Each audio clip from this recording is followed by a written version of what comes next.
छाया, मैं कुछ दिनों के लिए दूसरे शहर जा रहा हूँ। आकाश, कुछ दिन पहले तो हम यहाँ शिफ्ट हुए हैं और तुम फिर ऐसे अकेले छोड़कर काम से जा रहे हो। अरे तो नया शहर है, घूम आया करना, और मैं कॉल करता रहूंगा। ठीक है, मैं रोकूंगी तो रुकोगे थोड़ी ही। तुम फिर शुरू मत हो छाया, ये मेरा काम है। ठीक है, मैं अपना सामान लगा देती हूँ, बस अपना ख्याल रखना। आकाश अगली सुबह दूसरे शहर के लिए निकल गया। अपना काम खत्म करके जब वो लौटने लगा, अचानक मौसम खराब हो गया और बारिश की वजह से रास्ता बंद हो चुका था। आकाश को मजबूरन फिर से एक दिन वहां रुकना पड़ा। अपनी बोरियत को दूर करने के लिए वो बाजार की ओर निकल आया। पास में ही छोटा बाजार लगा हुआ था। आकाश आधा बाजार घूम चुका था, तभी वहीं उसे एक काफी बुजुर्ग आदमी निराश बैठा दिखा। उसके पास दो छोटी छोटी मूर्ति और एक थोड़ी बड़ी मूर्ति थी, जिस पर काफी अच्छी कारीगरी की हुई थी। बाबा, आप क्यों परेशान हो? कुछ नहीं बाबूजी, बस सुबह से कुछ भी नहीं बिका। अरे बाबा, परेशान ना हो। ये मूर्ति कितने की है? एक काम कीजिए, ये 2000 रुपए है, ये मुझे दे दीजिए। बुजुर्ग ने डरते और झिझकते हुए कहा, लेकिन बेटा, ये मूर्ति शापित है। ये सब बकवास बातें होती हैं बाबा, कोई शाप वाप नहीं होता है। लाओ, ये मूर्ति मुझे दे दो।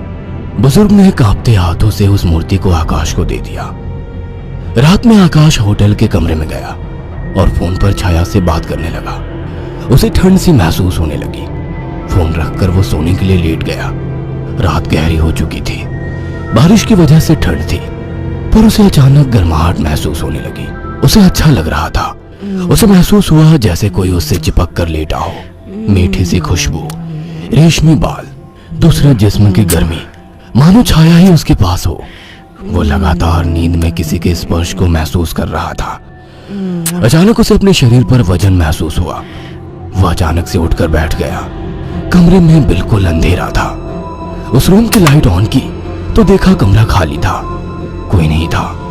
कमरा ठंडा था पर उसे पसीना आ रहा था। अगले दिन सुबह वो जल्दी होटल से निकल गया और शाम होते होते घर आ गया। छाया को फोन किया तो पता लगा वो माँ के यहाँ गई है, आज ही आने वाली है। उसके पास डुप्लीकेट चाबी थी। उसने गेट खोला और अंदर गया। थोड़ी देर बैठने के बाद नहाने चला गया। उसे बाथरूम में जाने के बाद ऐसा लगा बाहर कोई है। वो जैसे ही निकला उसको कोई नजर नहीं आया। वो ऊपर गया और उसे एक परछाई नजर आई। कौन है? छाया, मजाक मत करो, मुझे ऐसा मजाक पसंद नहीं है। तभी दरवाजे की डोरबेल बजी। जाकर देखा तो छाया थी। आकाश उसे देखते ही खुश हुआ और उसे गले लगा लिया। तुम सही वक्त पर आ गई, मुझे लगा कोई ऊपर है। ऊपर कौन है? मेरी कोई सौतन ले आए हो क्या? कैसी बात करती हो? अच्छा छोड़ो, मैं कुछ खाने का बना लूं, फिर बात करते हैं। हाँ ये ठीक है, मुझे ही भूख लगी है। अच्छा ये देखो कितनी सुंदर मूर्ति है। खाने के बाद वो अपने दोनों कमरे में प्यार की बातें करते हुए अपने निजी पलों के आनंद में लीन होकर सो गए। मगर आधी रात को आकाश को वही खुशबू स्पर्श महसूस हुआ। उसे लगा छाया को आज ज्यादा ही प्यार आ रहा है और वो जो कर रही है करने दूं। छाया इस बार काफी उत्तेजित लग रही थी। आकाश को भी आनंद आ रहा था। अंधेरे में छाया ने आकाश के सारे कपड़े उतार दिए और पागलों की तरह उसके जिस्म को चूमने लगी। आकाश भी पूरी तरह से उत्तेजित हो गया था। छाया की गरम गरम सांसें आकाश को पूरी तरह से पागल बना दे रही थी और वासना का खेल चरम सीमा तक पहुंच गया। कुछ ही पलों का वासना का वेग लंबी लंबी और गहरी सांसों के बीच शांत हो गया। सुबह आकाश ने देखा छाया जाग चुकी थी। छाया चाय लेकर आकाश के पास आ गई। उठो, चाय पी लो। वह चाय के लिए उठा तो छाया बोल उठी, ये मूर्ति लेकर कब से सोने लगे तुम? अरे ये तो साइड में रखी थी, वहां बिस्तर में कैसे आ गई? आ गई होगी। एनीवे, चलो तैयार हो जाओ, ऑफिस जाओगे ना? लाओ, इस मूर्ति को मैं रख देती हूँ। थोड़ी देर बाद छाया कमरे में सफाई करने गई। वो काम में बिजी थी, पर उसे लगा जैसे मूर्ति उसे देख रही है। जैसे उसने मूर्ति की तरफ देखा, मूर्ति अपनी जगह जैसी थी वैसे ही रखी थी। छाया काम खत्म करके कमरे से निकलने को हुई तो अचानक मूर्ति गिर गई। छाया ने पलट के मूर्ति को उठाया। अचानक मूर्ति मुस्कुराई। छाया डर गई और मूर्ति हाथ से छूट गई। डरते डरते उसने मूर्ति को उठाया तो उसने देखा वो सामान्य थी। शैतान मूर्ति डराती है मुझे। ये कहकर उसने मूर्ति को अलमारी में रख दिया। काम खत्म कर छाया नहाने गई और जैसे ही उसने कपड़े उतारे और पानी का नल खोला, गर्म पानी उस पर गिरा। वो चिल्ला उठी और बिना कपड़ों के बाहर निकलकर भाग आई। उसके जिस्म पर छाले हो चुके थे। उसने आकाश को फोन किया। आकाश तुरंत चला आया और उसको अस्पताल ले गया। आकाश ने ऑफिस से कुछ दिन की छुट्टी ले ली। छाया, ये सब कैसे हुआ? पता नहीं, नल से गर्म पानी अचानक निकला। मुझे सब अजीब सा लग रहा है, मानो मुझे कोई देख रहा हो। तुम आराम करो, मैं कुछ खाने को लेकर आता हूँ। छाया लेटी हुई थी। अचानक उसने ध्यान दिया, मूर्ति उसकी ही तरफ घूर रही थी। अचानक उसे याद आया कि मूर्ति को तो उसने अलमारी में रख दिया था। अचानक वो मूर्ति हिलने लगी। छाया चीख उठी। आकाश दौड़ता हुआ आया। क्या हुआ? ये मूर्ति अभी खुद चली थी। तुम्हारा वहम होगा छाया। मगर रात को आकाश को फिर से चुंबन के स्पर्श महसूस हुए।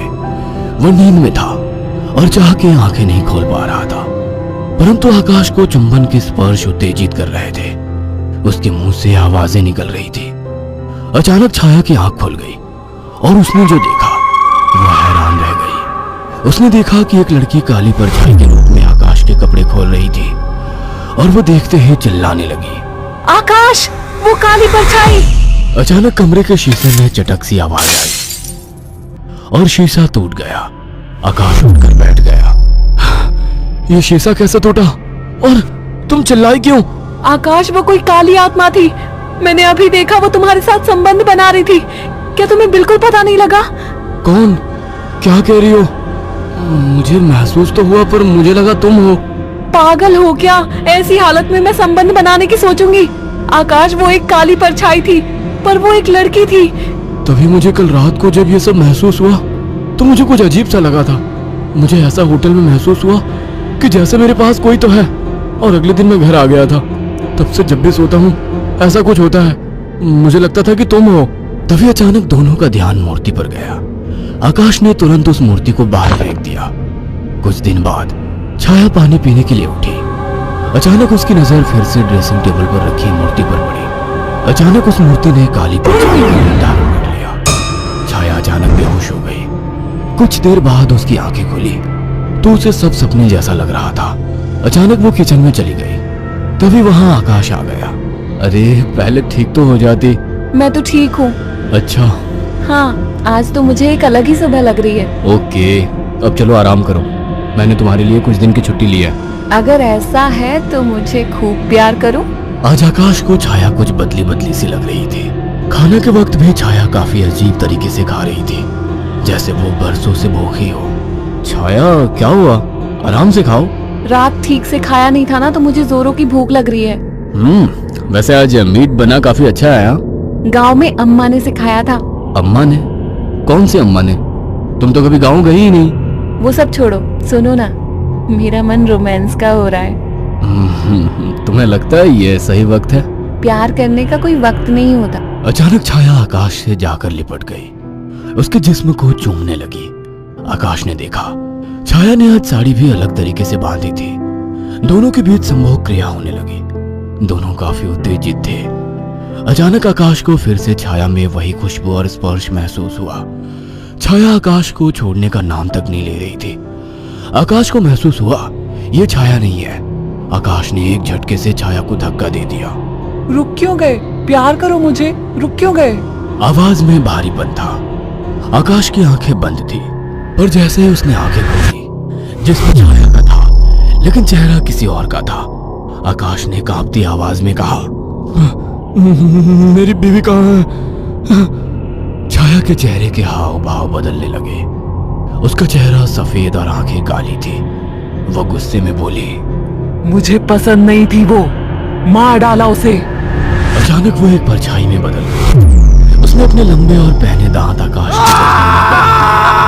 आकाश एक दिल दहला देने वाली चीख के साथ शांत पड़ गया। कुछ दिनों बाद जब घर से बदबू आने लगी तो पड़ोसियों ने पुलिस को बुलाया तो देखा दोनों की लाश बहुत बुरी तरह से कटी पड़ी है और सड़ने शुरू हो चुकी थी। पुलिस को लाशों के पास से वो मूर्ति मिली थी। अगर आपको हमारी ये कहानी पसंद आई हो तो इसे लाइक और शेयर करना ना भूलें। साथ ही ऐसी और नई कहानियों के अपडेट्स पाने के लिए हमारे चैनल अक्षु टीवी को जरूर सब्सक्राइब करें।